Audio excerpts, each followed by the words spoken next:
I need to win this game at all costs. And I think I get maximum winning chances. I get maximum winning chances here if I can trade my bishop for his knight. I enter this round with 7 out of 7, and I'm playing the highest rated person in this section. This is round 8 of the Ceske Budejovice Open B section, and it's game in 90 with a 30-second bonus per move.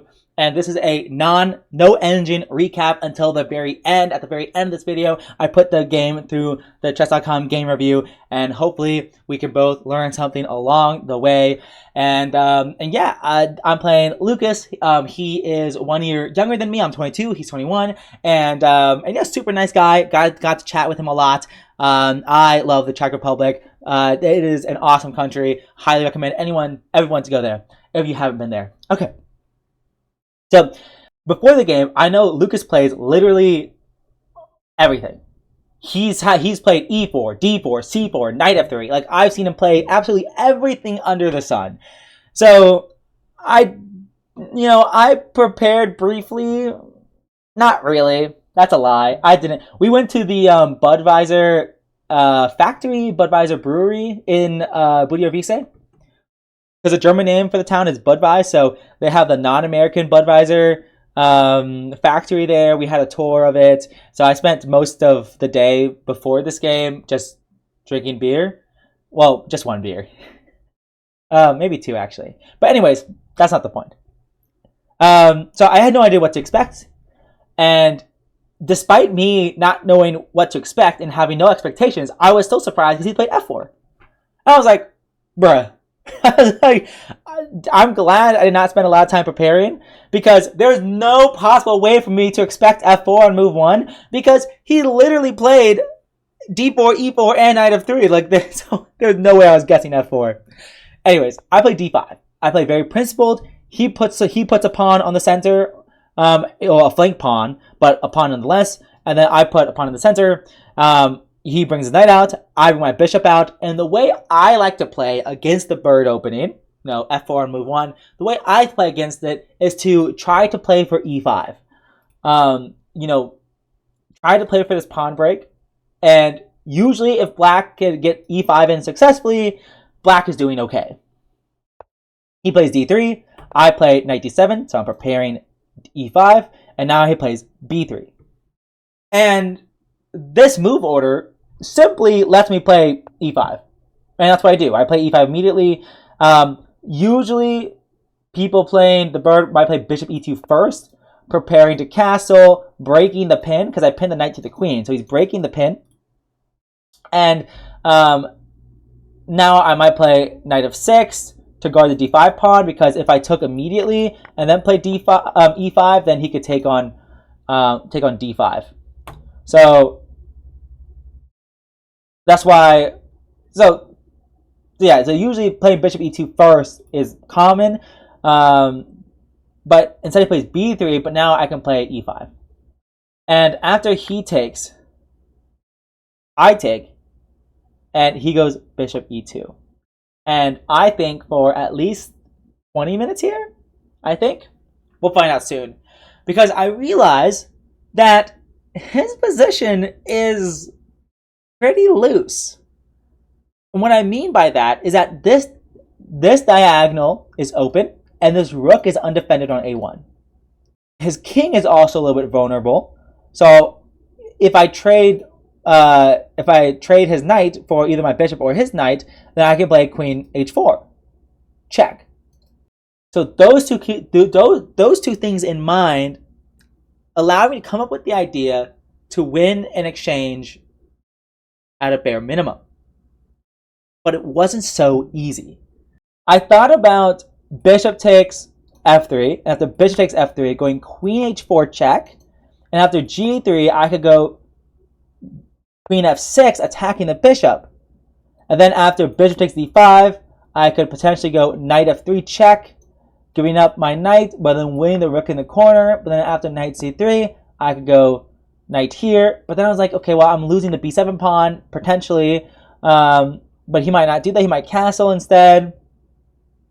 And I wasn't quite so sure about this position. Bishop b5, knight b5. Maybe this is okay for me. But I was calculating this, and I didn't like it that much. I didn't like it as much as taking the knight with my knight. And the difference is that the bishop won't be on this f3 diagonal. So I thought here, but yeah, literally 20 minutes on move 6. Because I've never gotten in this position before, but my spidey sense was tingling, and I correctly assessed this. So I go queen h4 check, he goes g3, I go queen f6. And so now you're going to see that his bishop takes on g4, and now his bishop, he doesn't take on d5 anymore. And he doesn't take on b7. His bishop not on this main diagonal anymore.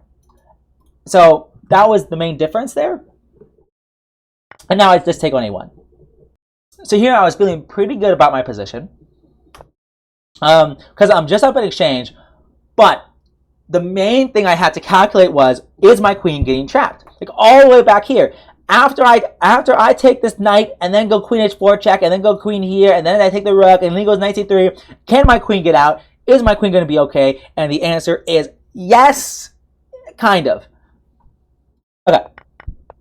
So I take the rook on a1, he traps my queen, I develop my knight, attacking his bishop, he castles, and I go bishop b4 and he goes queen e2, and suddenly I realize, oh my goodness. So I thought I continued with my plan of queen a8, or taking the rook on a1, I should say.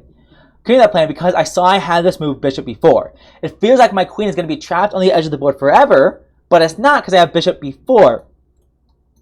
And I thought, no matter what he does, like queen f3 for example, I'm going to take on c3, and my queen gets out of the corner, I'm up in exchange, I'm up a pawn, life is good.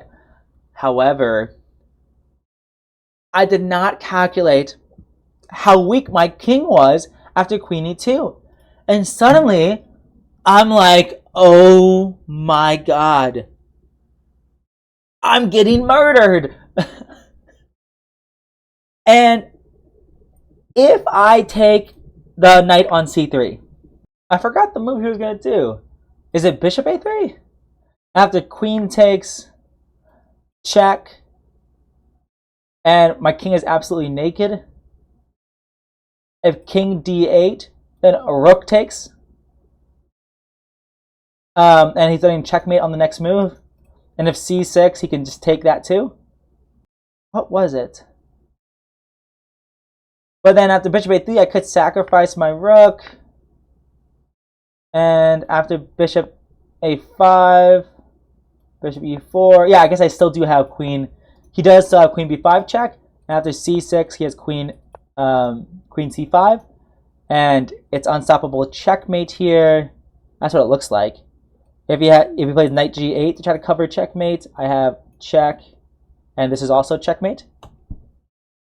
So yeah. So if I take the bishop, I lose. Or if I take the knight with my bishop, I lose, I should say. So suddenly, I'm like, oh my gosh, what am I going to do? I calculated every variation after bishop takes c3. Like, I really thought I had, like, really figured this position out. Like, I calculated it's like queen takes a2, queen b5 check, c6, queen takes. I thought he was going to go queen takes b7. I didn't actually really calculate queen c5. He told me this move after the game. I thought he was going to go here, and I thought this was still winning for him. Because I thought, like, okay, now I have to take the bishop, and then he could take here. And I was like, oh man, does he have a forced perpetual? Because I was like, okay, well, if he takes my rook here, and I go here, and he takes my other rook, I'm like, wait a second, what if this is still winning for me? So I literally think here for 40 minutes because I'm trying to calculate all these variations. And I was like, okay, well, what if, you know, what if after I take his bishop and he takes here, what if he tries to go for a perpetual? And I was like, oh man, I don't want him to go for a perpetual. If he goes here, then maybe I can go, I think I was thinking about here. I go here, and then after here, I can go here. And I was like, oh, wait, maybe this is okay for me. But then it was like, but maybe like he can go here, and after here, he can go here, and after takes, he can go here and here. And I was like, oh my gosh, that's checkmate too. Like, everything is checkmate. So I was really trying to make bishop take c3 and bishop a3 and queen takes a2 work. I was really trying to make it work, but I ended up thinking, okay, like, so the way I thought about it was, hey, I have this bishop b4 move, bishop takes c3, that's my ambitious move, and my safe move is castling. Worst case scenario, I just castle, and I give up my queen for the rook, and I have won 2 pieces. I have 2 pieces for the queen, and I'll show you why. I have 2 pieces. So I win 2 pieces for the queen if I get this castle. I ended up deciding just to castle. However, after I made this move, I realized that was not the move. So look at the time usage. I went from an hour and 8 minutes to 19 minutes. It was 50 minutes, almost 50 minutes on that move, 49 minutes. The best move was c6. This was the only move, because after bishop a3, queen takes f1, king takes f1, bishop takes a3, the knight cannot go to b5. It cannot, and this is actually really important. This small detail is extremely important, with either the position being slightly better for black and the position being slightly worse for black. That move is all the difference. I go castles, and he goes bishop a3. I do sacrifice my queen for the bishop, but now he can play the move of knight b5. And what am I doing? You know, I first thought, okay, well, maybe just bishop c5, and after knight takes, I can go here, and at a bare minimum, oh wait, the rook is hanging on c8. So let's say I go rook a d8. Of course, if I take the bishop, then and then go here, then this d5 pawn drops. And you might think, oh, maybe this is okay. But maybe just e5 here?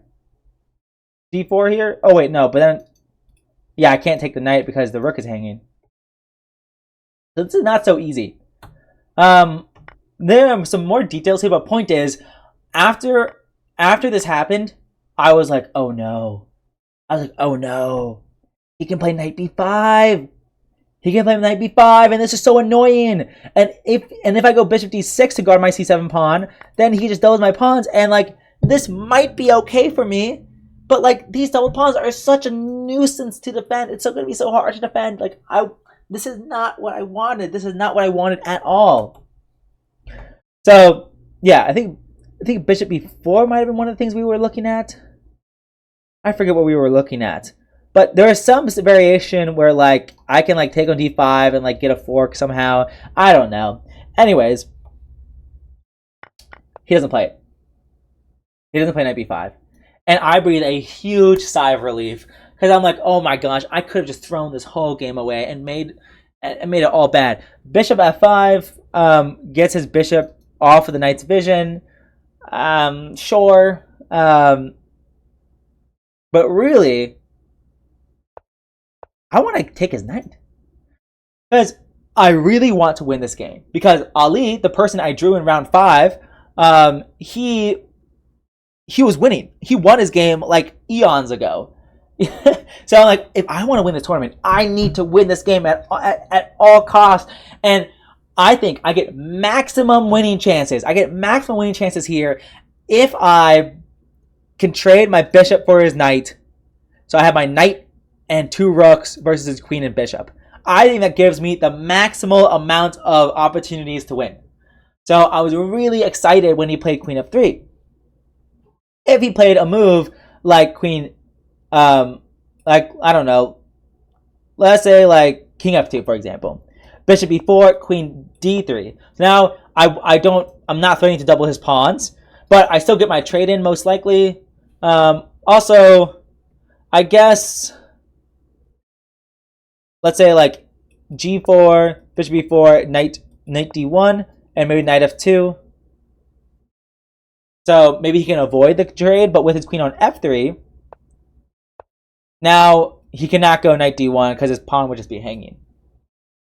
So that's also part of it as well. So I was really happy to see this, and his position is like really desperate, like because the only move that I could find for him is knight b1, which looks so ugly, And I'm just probably gonna go rook fe8, centralize my pieces, and he might try to kick me out, but I don't care. Even a position like this is probably okay. Maybe I go a5 next, and I'm gonna get in. I'm gonna get in with my pieces. That's my hope.